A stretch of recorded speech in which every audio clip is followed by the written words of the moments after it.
Make sure to check out the thumbnail down below the video. This will take you to the official Assassin's Creed 3 show on GamersBeverage.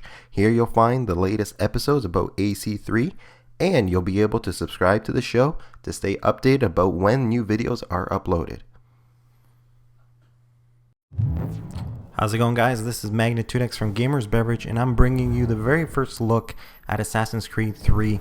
This is the gameplay trailer that was featured at E3 probably about an hour or two ago, so I decided to just take that trailer, get this up and upload it on my channel and get you guys a nice little analysis of what I think of the new Assassin's Creed 3 trailer, and of course talking about some of the gameplay. So as you guys can see that the new setting here, you can see that the snowy mountain tops, the trees that are falling over are playing a huge role in the actual movement of the game itself, how you control Connor in this kind of environment. So you can see that the trees are kind of acting almost as if the buildings of the the Italian landscape. So you're using the trees themselves as to just kind of sneaking around. I'm assuming that the path is probably laid out for you, so it's very linear from what I've seen so far. There wasn't too much deviation from where you could actually go and whatnot, but you can definitely use the environment to your advantage as far as hiding in order to stalk your prey. As you guys can see right here, I was able to just take down the deer right there. That's what Connor ended up doing. And then the detachable hidden blade that a lot of people have been complaining about. They weren't really sure if it was available in the game or not, but you guys can see that it is. And of course there's a new set of enemies that will be plaguing Connor in the game itself, so you don't only have to worry about the actual human enemies in this game, but also the animals that are going to be attacking you. Now I'm assuming the combat between the animals will work in a sense that it's you get a set of prompts that come up, and if you hit those in time you will react and you will perform an animation, just from what we can see here, but I'm not too sure if that's exactly how the mechanic of this kind of gameplay will work. It's still ways away from the actual release of the game, and they might actually tweak it and use a little bit different, a little less linear aspect to the game.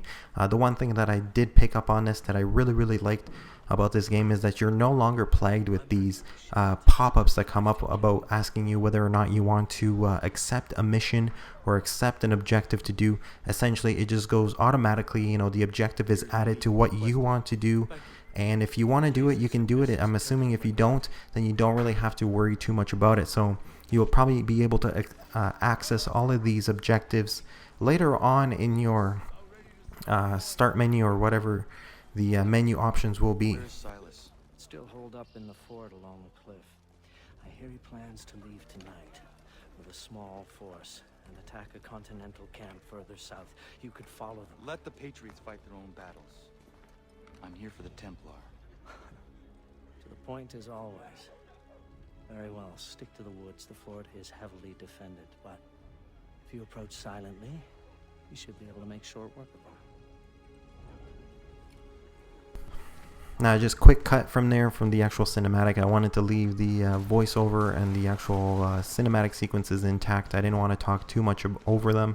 I will talk over the gameplay because it's important just to talk about what I'm thinking about this game, what I see is going on the screen. You can see that the horses do return, and the horse hasn't really seen too much of a difference from the actual, I believe it was in Brotherhood that we got to run around a little bit on the horses. I'm not really too sure that I've seen too much of it in Revelations. And of course, you use the trees to your advantage, so you're able to actually move around. Once again, a little bit too linear from what I can see here, but it is a nice little addition, and you're able to sneak up on your enemies just much like you actually use the rooftops in Italy and Constantinople to move around and take people out in Florence or whatever it was. You're able to use the enemies as a human shield to protect yourself from gunfire, which I'm assuming is going to be a very big aspect in this actual game. A lot of the British soldiers, or the redcoats as you guys might want to call them, do use guns, and you have to protect yourself against that. And of course the dual melee, using two weapons, enabling you to actually block and kill at the same time. So it's a great addition to this game. And of course I've seen this in a lot of games here, where there'll be a set of enemies that are actually quite easy to defeat, and of course there'll be one enemy that will be like a brute, and you actually have to do some special maneuvers, maybe do some blocking and things like that to get to them. So that guy was taken off actually quite easily, and then now we are in a chase sequence trying to catch the one remaining soldier that was eluding us, and I'm assuming he's running away to evade us and to warn his comrades that somebody is infiltrating their base. Connor was lucky enough to catch up to him through using the trees as a way of just kind of flanking him over top, and then now we're just moving through. You can see that the graphic system, the Anvil Next engine, shines right here, where you can see the snow particle effects at its best. The snow is just moving away from his path. You see the path that he carves out in the actual snowy banks, and of course you use the rock ledges to move about on the actual rock cliffs. And I'm assuming this is an alternate path to get into this fort that you're trying to infiltrate in, to just take off one of the generals that are in there. So it's a nice little addition. You know, you don't always have to walk through the front doors.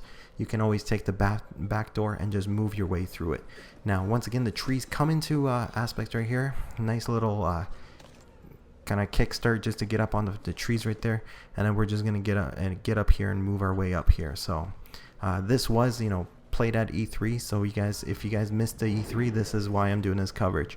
And here, it kind of seems in a sense like it's an advanced version of the Eagle sense, where you can actually see your surroundings. You kind of scan through everything, and you see everything that is going on and what is you know, your advantage to what places you want to attack first. So of course they're gonna shoot the weapons depot, cause the biggest explosion, cause the most havoc that you can possibly do, and as everybody's disoriented, nobody knows what they're doing, and you're going in for the kill. So you don't really worry too much about the other soldiers, and you're going for the top guy right here, for the general that is running away. I see the prompts that do come up and warn you as to what you're supposed to go after, and of course there it is, the classic jump down and stab the guy right through the face, or through the heart, whatever your intent is. But we see a desynchronization, so we know this is in the Animus. And of course guys, I am MagnitudeX, and stay thirsty and keep watching more Assassin's Creed 3.